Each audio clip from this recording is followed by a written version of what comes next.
record to this. Good afternoon. This is Robert Cornicelli, National President for Veterans for America First. With me today, I have Doug Meadows. He is the President for South Carolina for Veterans for America First. And with us today, we have a really good guy who I know is going to do great things in South Carolina. Johnny Harvey. He's served 10 and a half years in the Marines, left as a staff sergeant. He's running for town council in Cottageville, South Carolina. Welcome, Johnny. Thank you, sir, very Now, much. I've gotten to know you over the last several months, and I gotta say, man, you're impressive. Impressive guy, hardworking. You serve your country, um, and now you're looking to serve again. Tell me why. You know, we have such a wonderful little small community, and we have such great neighbors. I wish everybody could have our road. It just takes me back to my childhood, everybody helping everybody. But there's a negative vibe um, when Cottageville is brought up, and we want to change that. There's so much positive that could be done. Um, and we think we can help change. My wife is running for the other seat also. There's two seats available. And just bring it back to America. Taking the good values, help each other out. We want to help the veterans in the town, then help the needy because there are homeless, even though we're a small town.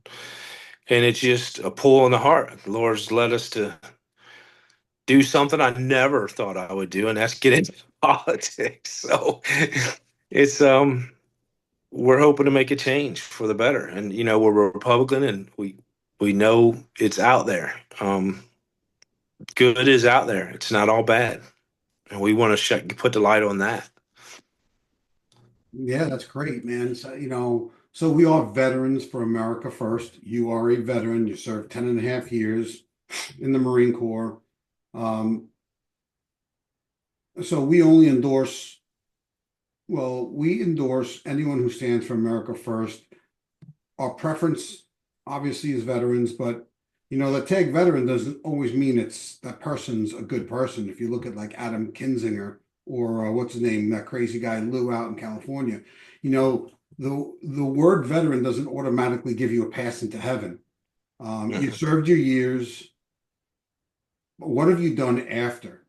And this is what veterans should be doing after they serve in the military, serve their community, help out with veterans in need, help out senior citizens, help out law enforcement, run for town council, make sure no one in the town is getting bulldozed or run over by rogue town councils. So this is exactly what we need. Someone like you who puts others first. Definitely, definitely, and that's been my whole life. I'm a big guy. You've seen me. I'm 6'4", 270. Plus that doesn't matter. But I've never been a bully. I've always, since grade school up, always looked out for the other guy. And Marine Corps just drove that even home. You know how we look. You've been in the military. You're both veterans. We look out for each other. But that also needs to be when we get into the community, that changes. The Lord says your neighbor. Well, that phrase, your neighbor, is to everyone. It's not the person that lives beside you. It's not the person across the street. It's everybody you see every day. And that's who you need to touch. You need to help everyone. There shouldn't be a bias. There shouldn't be a prejudice. Um, there are, we've talked. There's limits on some things. You love them. You love them through the pain. Get them to where they need to be, and help them. What you can do, set them straight. Try to help them to straight and narrow, and give them the right things to look at. I will say I echo Rob's statement. What he said. A lot of times, there's a pretty big conception that people have this idea just because you serve that automatically entitles you to be the best candidate on ballots, whether it's at local, county, state, federal level. We see it all the time. I saw it last year with several elections down here. I'm a South Carolina native. That's a very big conception. Saw it back home in Kershaw County when I lived up in Greenville for a bit. Now down here, it's a common thing. Rob's hit it right on the head. It depends on what kind of your character, how you characterize your service, not just in uniform, but when you get out, what you've done, what kind of differences you've made, including how you were in uniform. What did you do for others, for your unit mates, for everybody else? Did you volunteer, help serve the community in different ways and stuff like that? And and that leads me to one of my questions. One of the things that a lot of people don't ask in other ways, or other vets who are running, or that they should be asking, is what can a town councilman do for veterans at the local level? That's a very big thing that you don't hear asked very often, but now I'm asking you, what can a town councilman, especially one who has served, do for vets at that local level? Well, you have to start, obviously, look around. You got to find them. They're not always going to stick out. Like you said, it just because you have that title doesn't mean you're going to know them. Talk to people. Get to your local churches. Find out about the vets in the area. And as town council, obviously, we can do things. We want to try to do a community center eventually in the future. But we reach out to the county and state. A town can't do it on its own. We just don't have the finances. However, there are so many opportunities out there at the other levels, and building those relationships and drawing that into our town is what we need to do. Not sitting Mhm. back and accepting that we don't have money. We're a Mhm. small town. That's excuses. There's no reason to sit back and accept that. Town, you're right. Town councils, even, small towns, whether they're small counties, small towns, they don't have the funds. But that's where you're needed. When you Yeah. recognize that you're not making empty promises, but you're willing to go out and find the veterans in your community and find them the services, whether it's at the state level or the federal level.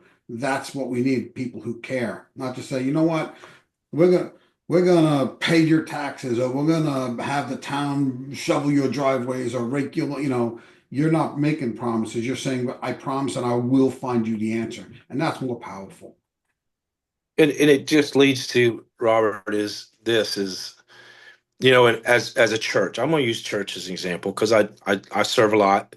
Is we have shut-ins that can't make it to service, can't get out and do the things with the church. But you know what? We go to them. We make sure that they can receive um, the services online. We and I think it's the same thing with veterans. You just don't know. Like I said, you talk to people, you find out what they need, how you can reach them, how you can help them. Sometimes it's just talking, going down and sitting with them. Just have somebody care enough to reach out and say, "What do you need? Do you need help with the VA?" I have a friend that has a mission. He helps veterans with the VA, gets the help they need. I want to utilize that. Any resource I can find. And that goes with the homeless. You have another question, Doug? And I was going to say, I'm glad you said that, and especially about the promises.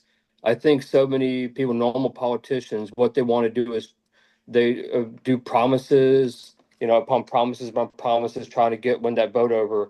But a lot of us who have that real world experience in the armed forces is promises don't cut it, because one of the things they teach us, regardless of whatever branch you are serving, like I served 12 years Air Force. Our first core value is integrity first. And that's not just the Air Force thing, that is every branch. Yes. We have that integrity. It's the fact that if you make all these different promises and then you either choose not to keep them or you're unable to, what does that say? Because even if you're unable to, if it's not your fault, you made that promise to people and it's not being kept, that doesn't look bad. But a lot of us who have served, we see the realistic side of, hey, I can't promise you this.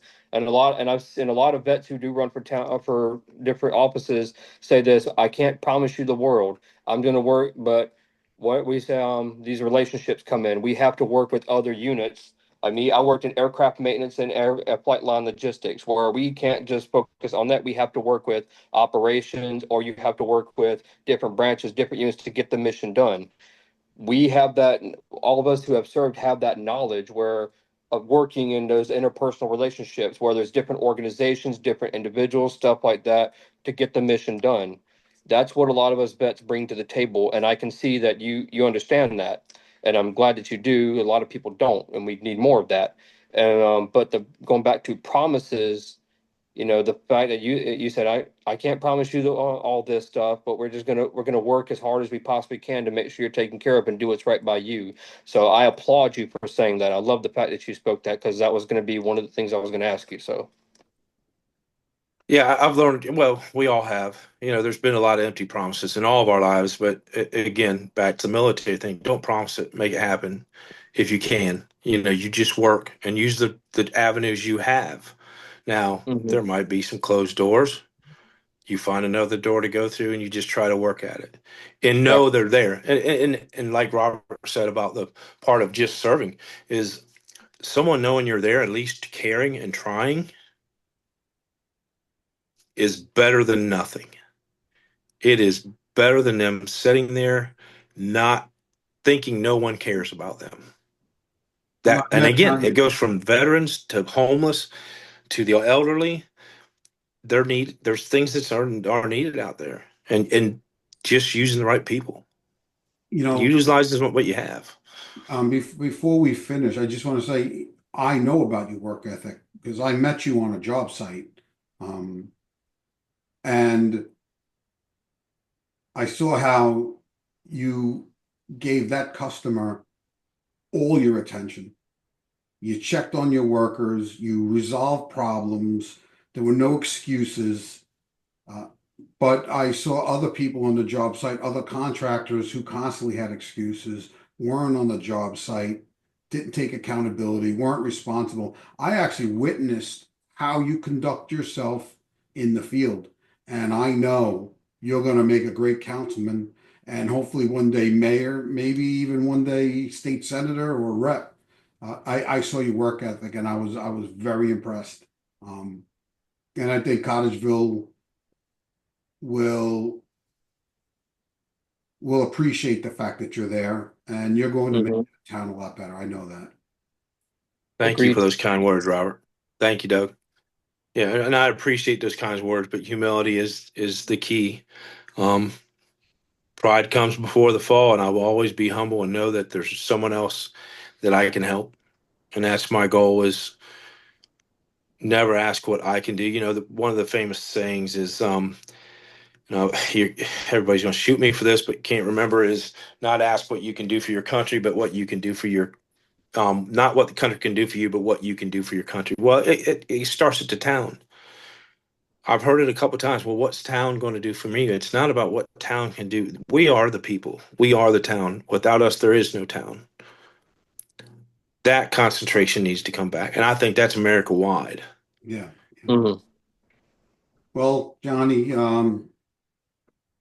it's an honor, man. Honor to know a guy like you, especially for a guy like me moving down here from New York and trying to meet people from the South who have that integrity, faith-based integrity. Doug's the same way. Doug's a preacher. Um, I love walking in the schools down here and seeing God, faith, and trust, and those types of things. You don't see that in the North. And I know probably all your decisions are based off on faith. What would Jesus do in this moment? How would he conduct himself? And that's just another plus for you, Doug. I know you probably feel the same way.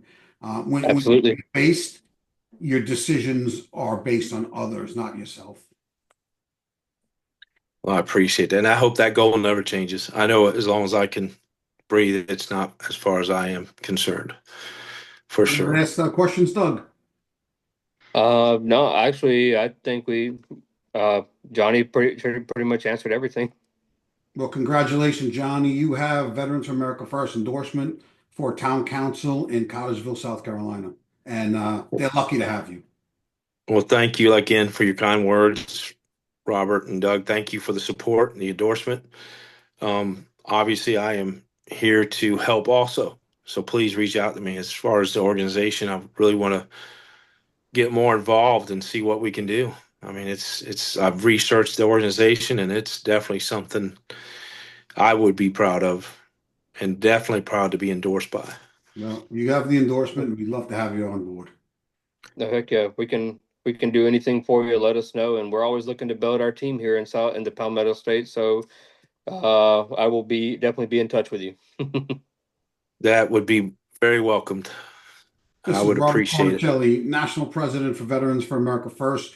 With me is the President for South Carolina Veterans for America First, Doug Meadows, and our newly endorsed Staff Sergeant from the United States Marine Corps, Mr. Harvey, running for Town Council in Cottageville, South Carolina. Johnny, great to see you again.